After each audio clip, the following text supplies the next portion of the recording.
día, amigos. Bienvenidos al webinar laboral agrario de BIC Abogados y Especialistas. El día de hoy, 16 de enero del año 2021, año del Bicentenario del Perú, vamos a hacer historia juntos. Vamos a difundir, vamos a explicar, vamos a orientarte sobre la nueva ley agraria, ley 31.110, por primera vez en redes sociales. Te pido que nos dejes tus preguntas, tus comentarios, tus experiencias a través de los canales pertinentes y a nuestro correo electrónico estudio@abogadosbic.pe. Sin más preámbulo, toma asiento, relájate. Vamos a explicarte de manera muy didáctica y sencilla los aspectos más relevantes de la ley denominada Ley del Régimen Laboral Agrario y de Incentivos para el sector agrario y riego, agroexportador y agroindustrial. Empecemos. Esta norma es una norma publicada en el Diario Oficial El Peruano el 31 de diciembre del 2020. Entró en vigencia el 1 de enero de este año. Cabe señalar que antes de que se publicara esta ley, tanto las empresas del sector agroexportador como los trabajadores de este sector tenían mucho dolor de cabeza y estrés porque no sabían qué ley se tenía que aplicar en la segunda quincena del mes de diciembre que pasó.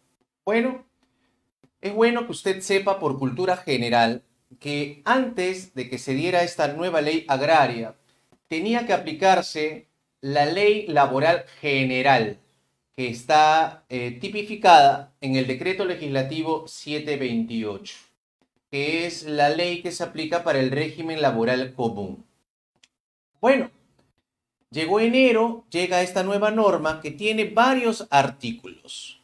Nos centraremos básicamente en los artículos de relevancia laboral, porque también hay artículos que tienen que ver con tributación para el sector agroexportador y agroindustrial, que será tema de otro webinar de BIC. Lo interesante de esta norma, como crítica constructiva, como abogado MIPE que soy, es que la redacción no es muy clara. Es una redacción que puede pulirse, puede mejorarse. El orden también de esta norma pudo haber sido mejor. Hay que entender que esta ley es para el pueblo y el pueblo tiene un conocimiento jurídico bastante incipiente, bastante básico, por decirlo de alguna manera, y obviamente le va a costar entender esta norma. Vamos a hacer un esfuerzo de que se entienda lo más relevante. Artículo 1 habla del objeto de esta ley. Con esta ley lo que se pretende es promover un sector de la economía que es el sector agrario y riego, agroexportador y agroindustrial. Un sector importante, entre comillas, para varias regiones del país, como por ejemplo la región de Ica. Obviamente, una ley no es una varita mágica. Esto más que todo es un objeto, es una especie de finalidad que se pone en la norma. También se dice que esta ley tiene por objeto garantizar los derechos laborales de los trabajadores, derechos consagrados en la Constitución y en tratados internacionales laborales. Aquí me detengo un poco porque qué interesante es reconocer de que hay una legislación internacional, hay un derecho laboral internacional que incide dentro del derecho laboral peruano. El tema es internacional sin duda alguna y se va a volver más internacional conforme pasen los años. Y también esta norma dice que tiene por objeto promover la competitividad y el desarrollo de las diferentes actividades económicas de estos sectores. Bueno, ya estamos acostumbrados los abogados, que ya tenemos varios años en esta práctica, de escuchar casi lo mismo. competitividad, desarrollo, respeto a los derechos, pero obviamente una ley no puede garantizar eso. Eso lo garantizan las instituciones como la SUNAFIL, que más adelante esta ley también le dedica algunos artículos a la SUNAFIL. Si no hay un buen gobierno regional que trabaje por tener una logística para el comercio internacional en la región de Ica, por ejemplo, entonces no podemos hablar de competitividad porque el traslado de nuestra mercancía a la capital puede demorar 5 horas o más. Entonces, realmente el tema involucra aspectos extralegales que tienen que ver con la gestión, la capacidad de gestión de nuestras autoridades políticas. Artículo 2 de esta ley. ¿A quién alcanza esta norma legal dada por el Congreso? Alcanza a las personas naturales, a las personas jurídicas, empresas que se dedican al sector agroindustrial.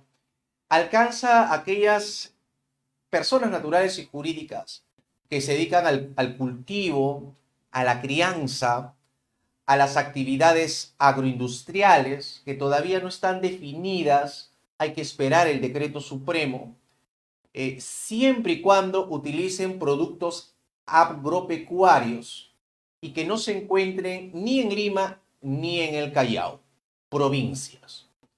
También esta norma alcanza a los productores agrarios. Cabe señalar que también expresamente se señala a quién no alcanza la norma.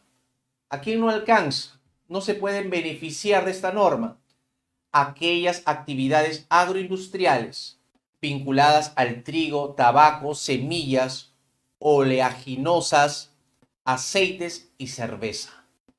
No alcanza a las asociaciones de productores y al personal, trabajadores de las áreas administrativas y de soporte técnico de las empresas del sector agroexportador, agroindustrial y sector agrario. Ejemplo, ponte mosca, porque vienen algunos ejemplos prácticos. La secretaria, la asistente de gerencia de esta empresa agroexportadora Triple X no puede estar dentro de la ley 31.110. ¿Dónde la ponemos? En el decreto legislativo 728. Es una norma que tiene mayores beneficios. Continuamos con la norma. Artículo 3 es uno de los artículos más interesantes porque nos sumergimos en las aguas del régimen laboral agrario, en la cual se nos recuerda algunos aspectos legales básicos. Por ejemplo, dice sobre el tema de los contratos laborales, que los contratos pueden ser determinados o a plazo fijo o pueden ser indeterminados. Existe una amplia libertad de contratación, pero también señala de que estos contratos se van a regir por las normas especiales como esta. También se habla de la jornada laboral ordinaria, que ya la mayoría conocemos por cultura general, 8 horas por día o 48 horas por semana. También el artículo 3 hace mención a la remuneración diaria y también señala claramente que queda a potestad del trabajador pedirle a la empresa que la CTS y la GRATI se lo pague en las fechas que suele pagarse a los trabajadores del régimen laboral común y que ya no se lo incluya todo junto como un jugo licuado, como era antes, y que se sigue manteniendo si es que así lo desea el trabajador. También esta norma, artículo 3, habla de que a la remuneración diaria, 40.3 soles, se le va a adicionar un bono, que es el bono especial por trabajo agrario. Bueno, así se le denomina, que asciende al 30% de la remuneración mínima vital y que no tiene carácter remunerativo. ¿Qué significa esto? Se lo voy a explicar de manera clarita. Bueno, Carácter remunerativo, no remunerativo, digamos, influye al momento de la liquidación de beneficios sociales. Al momento que tú cesas como trabajador, obviamente se computa todo aquello que es remunerativo. Por lo tanto, al ser un bono de carácter no remunerativo, la liquidación no va a considerar este 30% del bono. Otro dato más que está en la norma, se habla del derecho a la remuneración diaria cuando el trabajador labore más de 4 horas diarias en promedio. Se habla de las vacaciones truncas, las cuales se calculan sobre la base de los días trabajados y corresponde al 8.33% de la remuneración básica. También se habla de la indemnización por despido arbitrario, que asciende a 45 remuneraciones diarias por cada año completo de servicios, con un techo, con un tope de 360 remuneraciones diarias. Pago de horas extras, también lo señala la norma. Y también habla del tiempo trabajado que exceda a la jornada diaria o semanal, se considera trabajo en sobretiempo y se abonará un recargo de 25% o 35% de ser el caso. Y acá también señala la famosa figura de la compensación del trabajo, que es una forma que la ley le permite al empleador para no pagar digamos, este sobretiempo, compensando esas horas de trabajo a favor del trabajador. Entonces, todo esto realmente para los jefes de recursos humanos es un dolor de cabeza, porque muchos jefes de recursos humanos no tienen formación legal ni tampoco tienen formación en derecho laboral empresarial. Por eso es importante que las empresas agroexportadoras se asesoren, ¿no? Se asesoren con especialistas en la materia para que puedan cumplir a cabalidad esa norma y evitar los conflictos sociales que tienen prácticamente con mucho estrés al Perú. El tema de las utilidades también se habla en el artículo 3. Se hablan de diferentes tasas respecto a las utilidades. Para este año 2021 será el 5% de las utilidades. También señala que está prohibido de recurrir la empresa a mecanismos de intermediación laboral y tercerización de servicios, más conocido como service, que impliquen una simple cesión de personal, y se señala expresamente que las empresas del sector agroindustrial tienen que celebrar contratos directos con su gente, con sus obreros, con sus trabajadores, ¿correcto? Y obviamente el tema de la asignación familiar también se cita, como también la jornada laboral nocturna, que es de 10 de la noche a 6 de la mañana, con una sobretasa del 35% de la remuneración mínima vital, que es 930 soles. ¿Subirá la remuneración mínima vital? Yo creo que sí, porque este es un año electoral, un año muy político, donde sin duda se van a dar muchas movidas en el tema económico laboral. Bueno, hasta aquí vamos con el artículo 3. Vamos ahora con la norma, porque vamos a entrar al artículo 4. Lo que sí me parece penoso, ya que es a título personal, es que tenga que salir una norma para que de alguna manera se haga un poco de justicia en estos temas, ¿no? Somos una sociedad reactiva, o sea, reaccionamos cuando hay un paro, reaccionamos cuando hay una convulsión social. Cuando esto realmente se ha podido manejar de otra manera, desde mi modesto punto de vista, si tuviésemos realmente una mejor gestión empresarial y una mejor gestión pública también. El artículo 4 de esta norma, llamada la nueva ley agraria, señala lo siguiente. habla acerca de lo que es el tema de los contratos, en el sentido de que hay un derecho preferencial de contratación. Y ahí señala, digamos, algunos criterios que va a tener en cuenta el empleador para contratar de manera preferencial a ciertos trabajadores, ¿no? Por ejemplo, un criterio para no, digamos,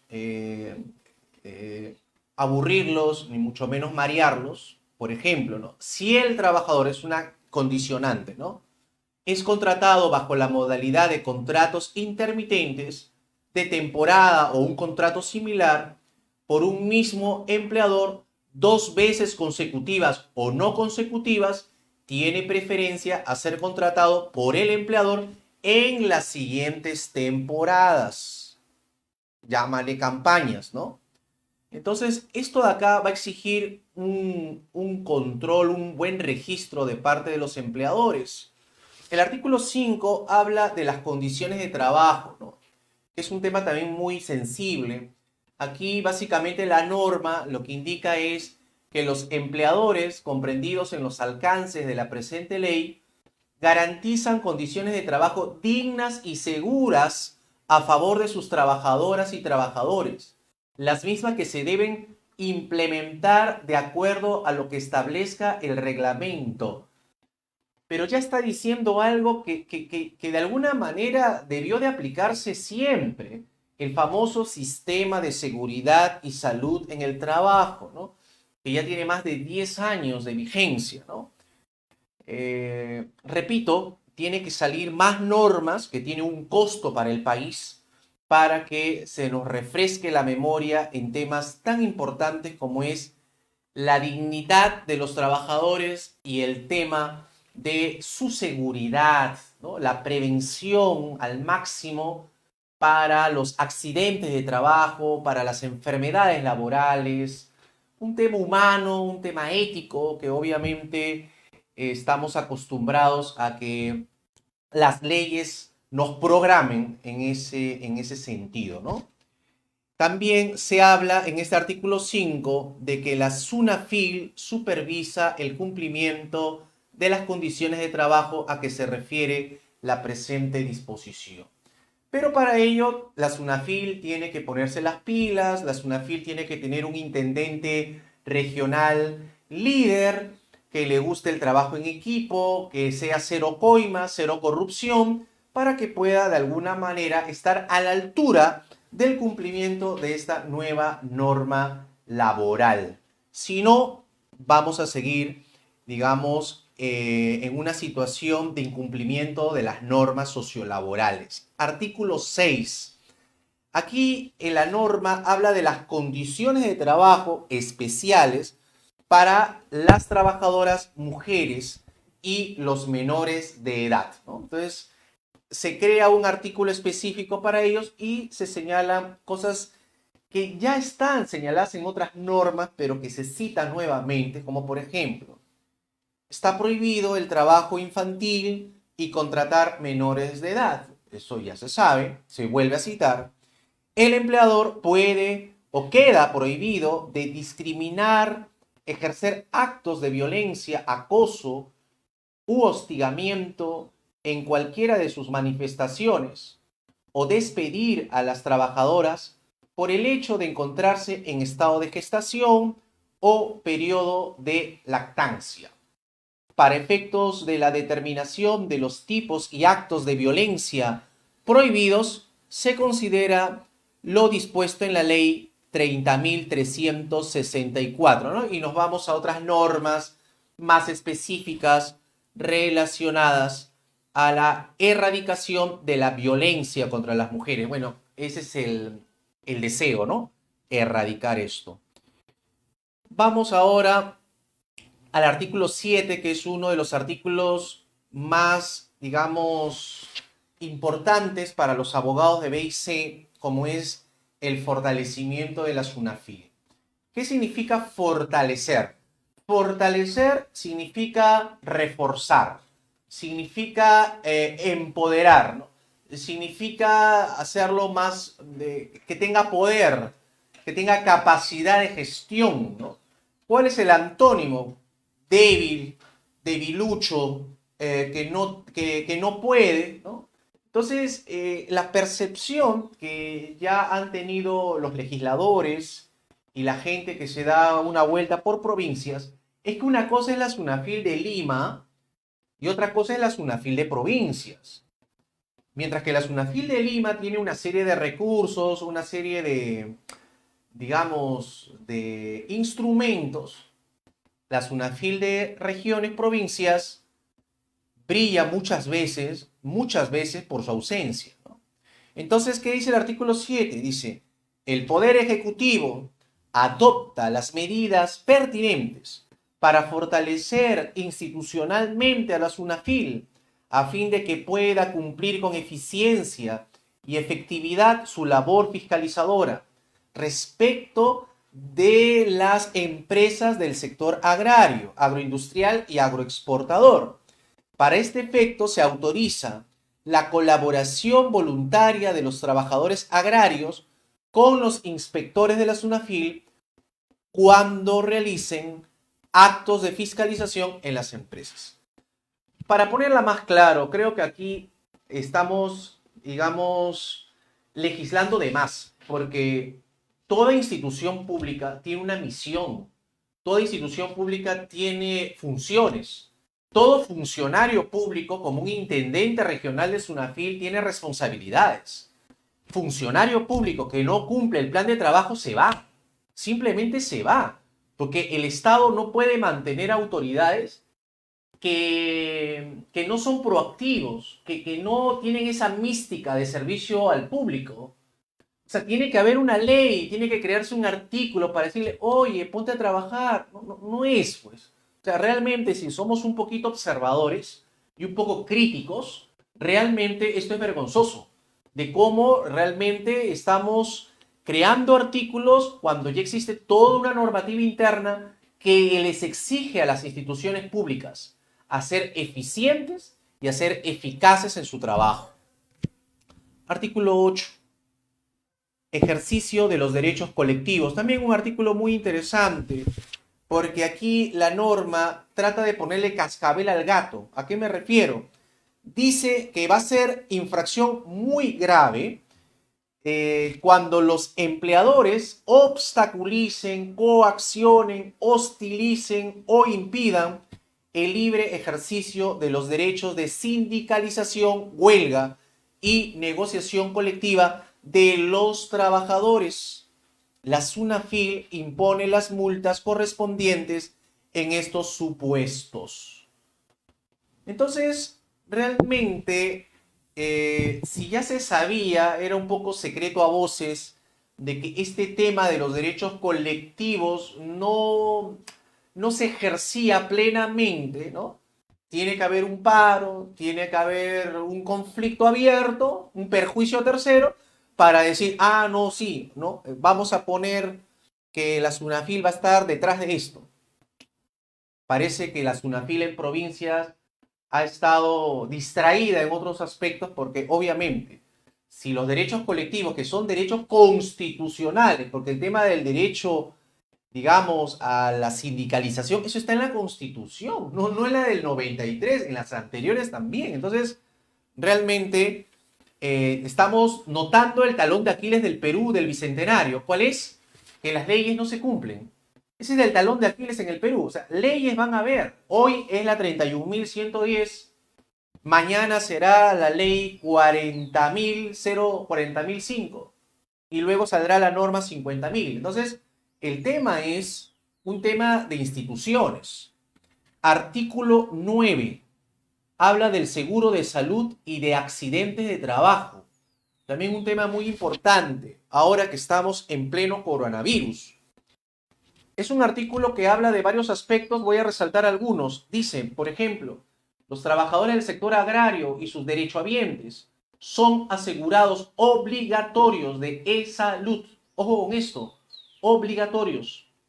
¿Qué más? En las actividades desarrolladas en el sector agrario y agroindustrial que constituyan labores de alto riesgo son cubiertas por el seguro complementario de trabajo de riesgo, ¿no? También señala que el aporte mensual al seguro de salud para los trabajadores de la actividad agraria a cargo del empleador de empresas que en el año fiscal previo hubieran declarado 100 o más trabajadores o ventas mayores a 1.700 unidades impositivas tributarias, aplican las tasas según una tablita, ¿no? O sea, la tablita indica que la tasa es del 7% a e-salud para los años 2021 y 2022. En los años posteriores a estos, ya la tasa va subiendo a 8%, a 9%.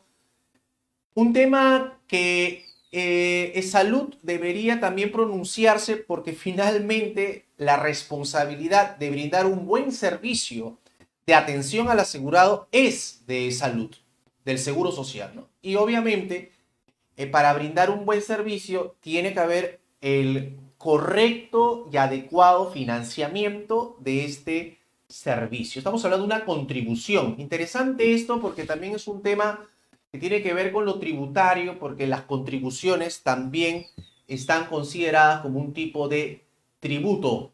Vámonos al artículo 10. El artículo 10 habla de los beneficios tributarios. Más que todo esto es para aquellas personas que se dedican a estas actividades económicas de la agroexportación, la agroindustria, ¿no? Aquí se habla más que todo del impuesto a la renta, ¿no?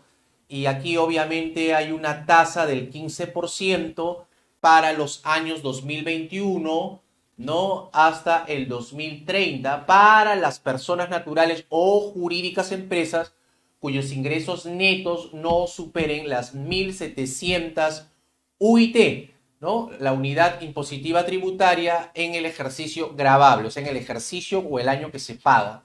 El tema tributario también va a estar muy intenso. La semana pasada, recordarán amigos, hicimos nuestro webinar tributario SUNAT, donde hablamos y explicamos, digamos, las normas de cómo los bancos van a suministrar información financiera interesante a la SUNAT.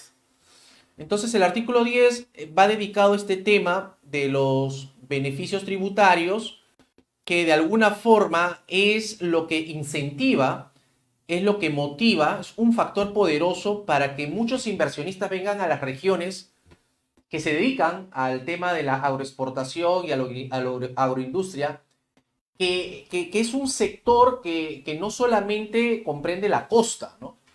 Sino que también se va, digamos, dando en otras regiones al interior del país. El artículo 11, ya para ir terminando, habla de la transparencia.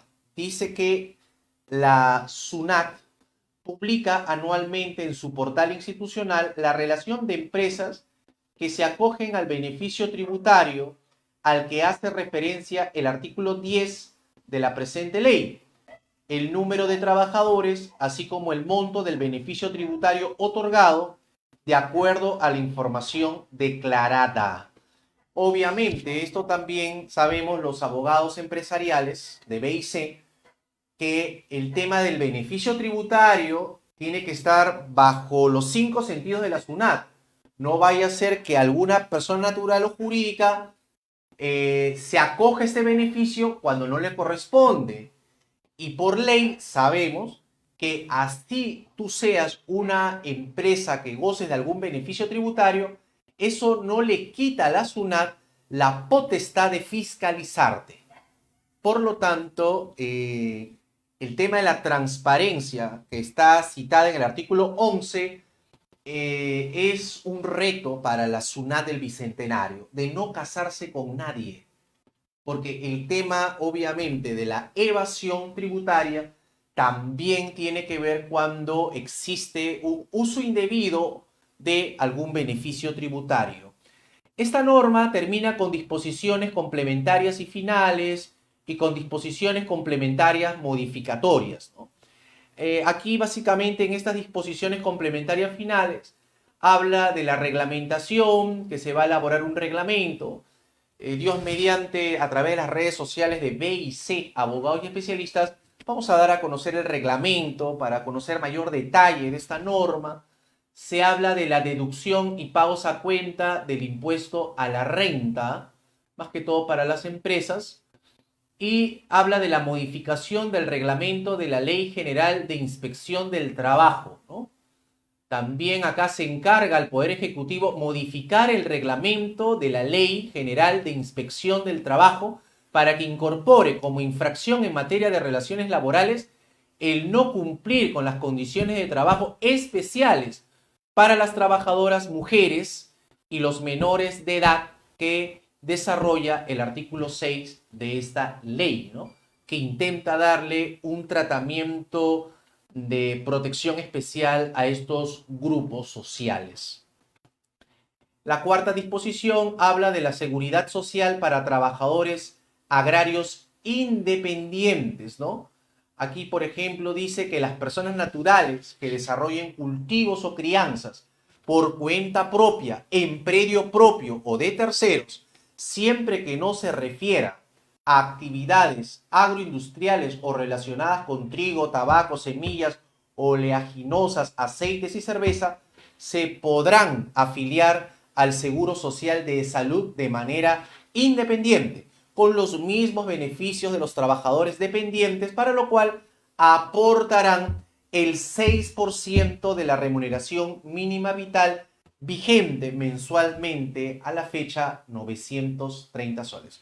Interesante este tema porque hay muchas personas en esta situación. La quinta disposición habla de la adecuación de sistemas de información tributaria. Aquí dice que la SUNAT, el Ministerio de Trabajo y E-Salud adecuarán sistemas de información para garantizar la implementación de la presente ley. El reglamento establecerá las condiciones. Claro, o sea, ya era hora que las instituciones se pongan a trabajar en equipo.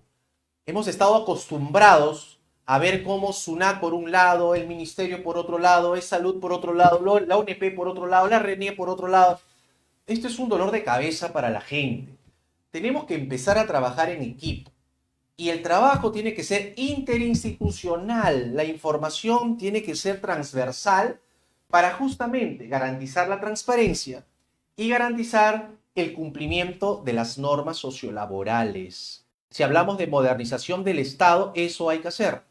Sexta disposición, mejora de las condiciones de trabajo del sector agrario. Dice que el Ministerio de Trabajo, a través del Consejo Nacional del Trabajo, el cual es el órgano tripartito de participación de los empleadores, de los trabajadores y el Estado, evaluará, previa opinión de los trabajadores y empleadores, mejoras de las condiciones de trabajo para los trabajadores. O sea, en otras palabras, están tratando de poner un candado, ¿no? No hagan paro, no amenacen con más toma de carreteras. El Consejo Nacional del Trabajo es el que va a monitorear este tema de si puede haber mejoras de las condiciones de trabajo. Ojalá que este Consejo Nacional de Trabajo funcione, sesione, investigue, pregunte, haga una evaluación de las condiciones de los trabajadores y de las condiciones también económicas y financieras de las empresas, ¿no? Ojalá. Y acá también tiene que ver mucho, obviamente, los gobiernos regionales de las regiones donde se realizan este tipo de actividades económicas, ¿no? Si tenemos gobiernos regionales que no les interesa el tema de promover el crecimiento y desarrollo social de su región, entonces mejor que cierren, ¿no? Mejor que cierren, porque realmente el tema también es un tema regional. Séptima disposición habla del régimen de las cooperativas agrarias. Dice que las cooperativas agrarias y sus socios, en sus relaciones internas y tributarias, se rigen por el TUO de la Ley General de Cooperativas, aprobado por el Decreto Supremo 074-90-TR, la Ley 29.683 de precisión del acto cooperativo y ley que promueve la inclusión de los productores agrarios a través de las cooperativas y las normas complementarias, ¿no? Hace una mención de la base legal para este régimen de cooperativas agrarias.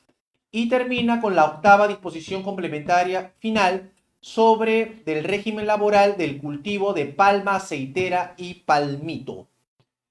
Y las disposiciones complementarias modificatorias hace mención a la modificación del decreto legislativo 892, que regula el derecho de los trabajadores a participar en las utilidades de las empresas que desarrollen actividades generadoras de renta de tercera categoría, ¿no?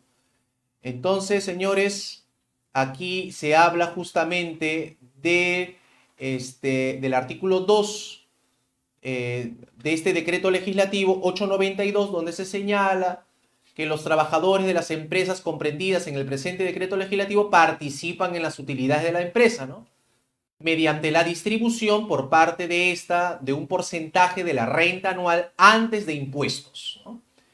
Y aquí empieza por sector, ¿no? Empresas pesqueras 10, empresas agrarias 5, empresas de telecomunicaciones 10, empresas industriales 10, empresas mineras 8 y así sucesivamente, ¿no?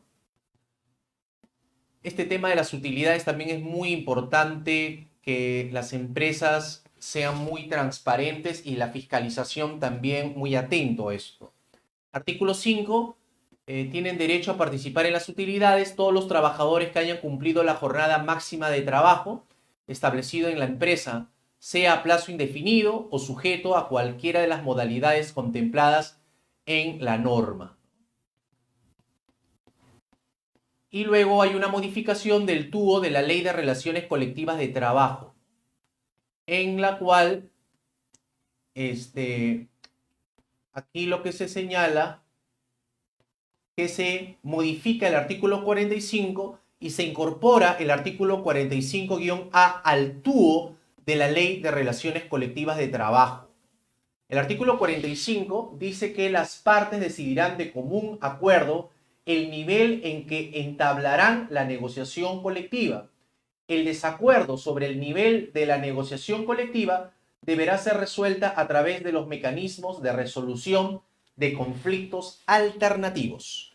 Y el artículo que se está incorporando a esta ley dice: en el régimen regulado por la Ley del Régimen Laboral Agrario y de Incentivos para los sectores de agroexportador y agroindustrial, los mecanismos de resolución de conflictos alternativos se entablarán conforme a lo dispuesto a los supuestos previstos en el Decreto Supremo 014-2011 TR y las normas complementarias, considerando supuestos de estacionalidad o discontinuidad de las actividades, ¿no?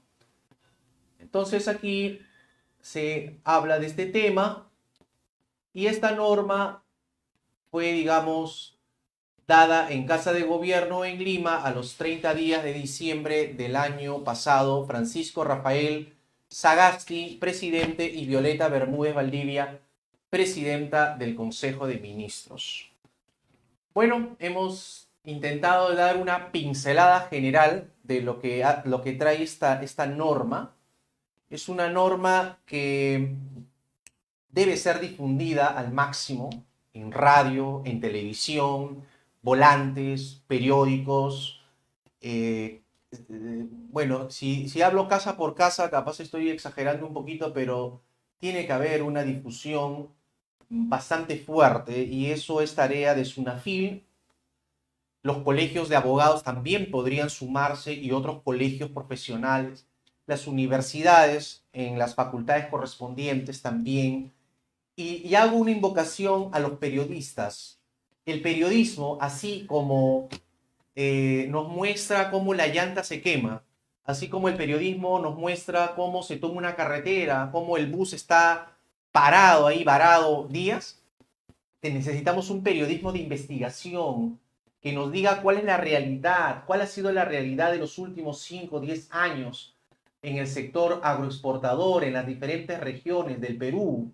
Necesitamos un periodismo de investigación, de análisis y de difusión de las normas. Para eso los periodistas se forman y se capacitan, entendemos, para poder servir a la población. En lo particular, hay una gran deuda del periodismo con la población y ojalá que esta sea la oportunidad para que se reivindiquen difundiendo normas que son de de gran impacto social por los temas que toca. Cualquier duda, pregunta, por favor, tienen el fanpage de Abogados BIC. Somos un estudio de corte empresarial MIPE. Vemos temas laborales, temas tributarios y otros temas ligados a las empresas MIPE a nivel nacional. Les agradezco mucho por su atención y si no es mucha molestia, compartan este video para que otras personas abran los ojos y lean la ley para que nadie les tome el pelo y uno pueda sacar sus propias conclusiones en base a la lectura que uno hace de la norma. Todos tenemos el derecho y el deber de informarnos y de interpretar las normas. Muchas gracias. Hasta el próximo webinar.